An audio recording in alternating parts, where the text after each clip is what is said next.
WBAY TV, coverage you can count on. Action 2 News at 10 starts now. Good evening. Thanks for joining us. A shocking home loss by the Packers today leads to a major decision tonight. Mike McCarthy is fired as head coach with 4 games remaining. Sports director Chris Roth joins us in studio with details of the firing and what lies ahead for the rest of the season. Chris. Well, an embarrassing home loss to the lowly Arizona Cardinals is Mike McCarthy's final act as head coach of the Packers. The previously 2-9 Cardinals win the noon game, and by 6 p.m. McCarthy was gone. Offensive coordinator Joe Philbin is the interim head coach for these remaining 4 games. Now, the same problems plagued the Packers today: untimely penalties, a lack of takeaways, and most damning for an offensive head coach, an inconsistent offense. The Packers only put up 17 points today and were a terrible 3 of 14 on third downs. The 20-17 loss all but officially eliminates the Packers from the playoffs, a rare place to be with only 4 games to go, something then head coach Mike McCarthy acknowledged after the game. I've never been in this spot, and I'm not going to act like I know what the hell I'm going to do tomorrow when they get in here. So we're gonna do what we always do. We're going to represent the Packers the right way. I know that. So other than that, we'll focus on what's in front of us. Well, Packers president Mark Murphy, who according to that power structure he put in place in January, made the decision, released this statement tonight: the 2018 season has not lived up to the expectations and standards of the Green Bay Packers. As a result, I made the difficult decision to relieve Mike McCarthy of his role as head coach effective immediately. Mike's been a terrific head coach and leader of the Packers for 13 seasons, during which time we experienced a great deal of success on and off the field. We want to thank Mike, his wife Jessica, and the rest of the McCarthy family for all that they've done for the Packers and the Green Bay and Wisconsin communities. We'll immediately begin the process of selecting the next head coach of the Green Bay Packers. Well, most of the players had already cleared out of Lambeau when the decision was announced, but the possibility of McCarthy being fired at the end of the season without a playoff appearance certainly increased with every loss. It's the nature of this business, especially when you have a losing season like this, and with such high expectations with the organization like this, it's high standards, and when we fall short of that, it's consequences. Anytime you miss the playoffs or miss your goal in the season, you know that certain changes will happen. We weren't exactly positive that would happen, but and we are a little bit surprised that happened now. But it's a business, and it comes down to winning. And we know as a team, we weren't good enough, so it's part of that process.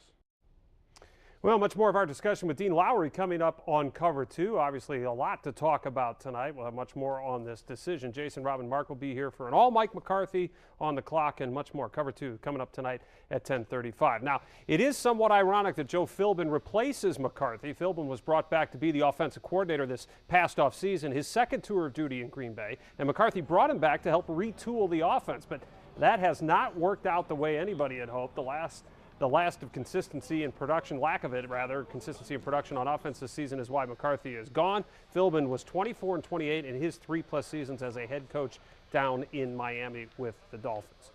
Well, the end never justifies or defines the career. Yes, this has been a bad season for the Packers and Mike McCarthy. Just his 3rd with a losing record in 13 years, but his place in Packers history pretty secure. As Mike famously said in that prelude to running the table in 2016, let's face facts. He's a highly successful NFL head coach. His 135 total wins ranks 2nd in franchise history behind Curly Lambeau and far ahead of Vince Lombardi. His 121 regular season wins his first 12 years as head coach ranks 4th all-time in the league, and his 8 10-win seasons are a franchise record. Now, if Mike wants a coaching job in the NFL next season, he most certainly will have one, perhaps even in Green Bay East, Cleveland.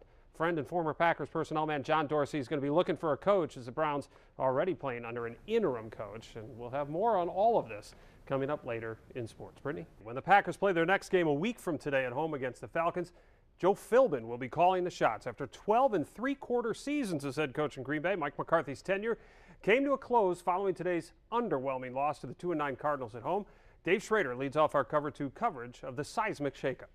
Well, running the table and getting help to make the playoffs was always a long shot this season, but after a loss at home in the snow against the worst offense in football, Packers president Mark Murphy had seen enough. The third longest tenured coach in the NFL was removed from his post. At the end of the day, that would be my decision. Those Murphy's words from January when he hired GM Brian Gutekunst. Tonight, Murphy said in a statement, the 2018 season has not lived up to the expectations and standards of the Green Bay Packers. As a result, I made the difficult decision to relieve Mike McCarthy of his role as head coach, effective immediately. The standards were always clear. Just to let you know, there will be an unconditional commitment from Ted and myself to bring the World Championship back to Green Bay. And I think that's very important to state that right up front. The coach lived up to the commitment he made in his introductory press conference, winning Super Bowl 45, but the Packers have not been back to the big game since.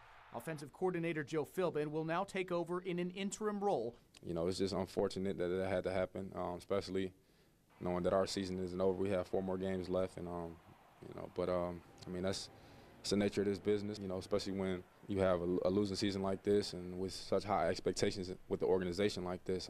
It's high standards. When we fall short of that, it's consequences. Even before the firing, many Packers were resigned to their playoff-less fates and the fact that change was coming. We're all professionals. I think we're going to go in each and every week wanting to win the game, focusing week in, week out, making the corrections and finishing these last 4 games strong. We got to get better. I mean, you know, for this year, we got to finish out this season strong. Then we got to, you know, start focusing on next year and what we're going to do to not be in this situation again. When we started the season, we didn't think we would be in this, you know, in this hole, but we are.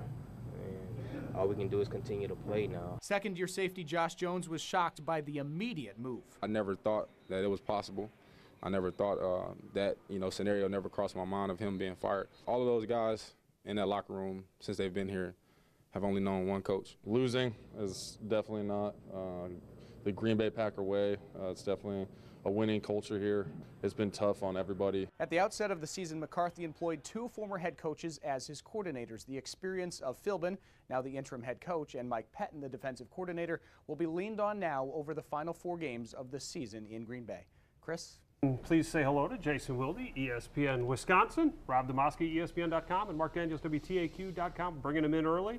It's a big night, big news, big opinions. Jason, we'll start with yours. Well, we were in the press box before the notice came out, and I had said, what was that, like a half hour before that, I said, is there any way, they're still in playoff contention, is there any way they say, you know what, we're going to make the move now, maybe it shakes things up, they go on a 4-game run, not that it's realistic at all.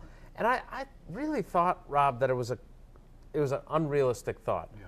But as Dave mentioned there, they did have 2 former head coaches on their staff. They're capable of doing it, and they did it. My question is, at this point, what's the benefit of doing it now? I think we all saw the handwriting on the wall. We all saw that this was coming, just based on the way they performed, based on the sort of negative vibe that had been around the building. Look, Mike McCarthy was a different person with us publicly after Aaron Rodgers made those comments in week 4. I mean, he was downtrodden. Quite frankly, he seemed like he was emasculated. And we all knew it was coming.